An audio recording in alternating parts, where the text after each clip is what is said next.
নমো ভগবতে বাসুদেবায়। শ্রীমদ্ভগবদ্ গীতা দ্বিতীয় অধ্যায় সাংখ্যযোগ 58 নম্বর শ্লোক। যদা সংহরতে চ অয়ম কুর্ম অঙ্গানি ইব সর্বস্ব ইন্দ্রিয়াণি ইন্দ্রিয়ার্থেভ্যো তস্য প্রজ্ঞা প্রতিষ্ঠিতা।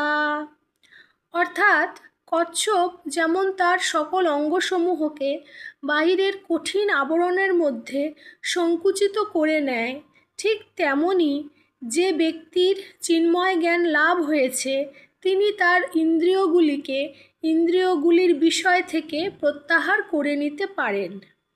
আত্মতত্ত্বজ্ঞানী যোগী ঋষি বা ভগবানের প্রকৃত ভক্তের লক্ষণই হচ্ছে তিনি তার ইচ্ছা অনুযায়ী ইন্দ্রিয়গুলোকে দমন করতে পারেন, অর্থাৎ তার ইন্দ্রিয় তাদের বশেই থাকে।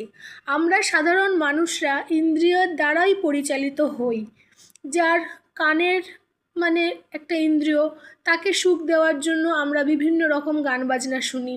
চোখে যাকে দেখতে ভালো লাগে বা যা কিছু দেখতে ভালো লাগে, ভ্রমণ পিপাসু মানুষরা প্রকৃতির সৌন্দর্য দেখতে ভালোবাসে, তারা সেই ইন্দ্রিয়ের তৃপ্তির জন্য ধাবিত হয়।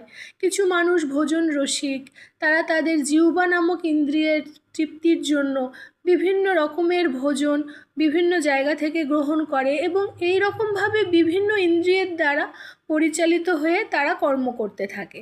কিন্তু যাদের জ্ঞান স্থির হয়েছে তারা জানে যে ইন্দ্রিয়গুলোকে যদি আমি লাগাম ছাড়াভাবে ছেড়ে দিই এরা শুধু ভোগবিলাসেই ডুবে যাবে।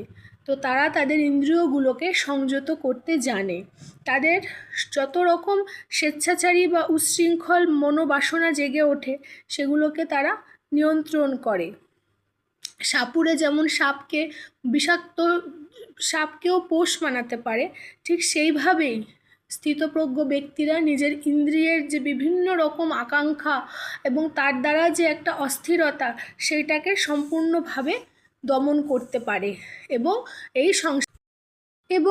তারা কচ্ছপের ন্যায় এই সমাজে বাস করে। কচ্ছপ যেমন চলতি পথে কোনো বিপদ দেখলে, কোনো আশঙ্কা দেখলে নিজের সম্পূর্ণ শরীরটাকে কঠিন আবরণের ভেতরে সংকুচিত করে নিরাপদ হয়ে যায়, এই সংসারের স্থিতপ্রজ্ঞ ব্যক্তিরাও তাই। যখন তাদের মনে নানা রকম কামনা বাসনার ঢেউ উত্থিত হয় তখন তারা নিজেকে ঠিক এই কচ্ছপের মতোই নিজের মনকে সংকুচিত করে সমস্ত ইন্দ্রিয়ের প্রাপ্য জিনিস থেকে নিজেকে সংযত করে ঠিক ভগবানের সেবায় নিজের মনকে নিয়োজিত রাখে। রাধে রাধে।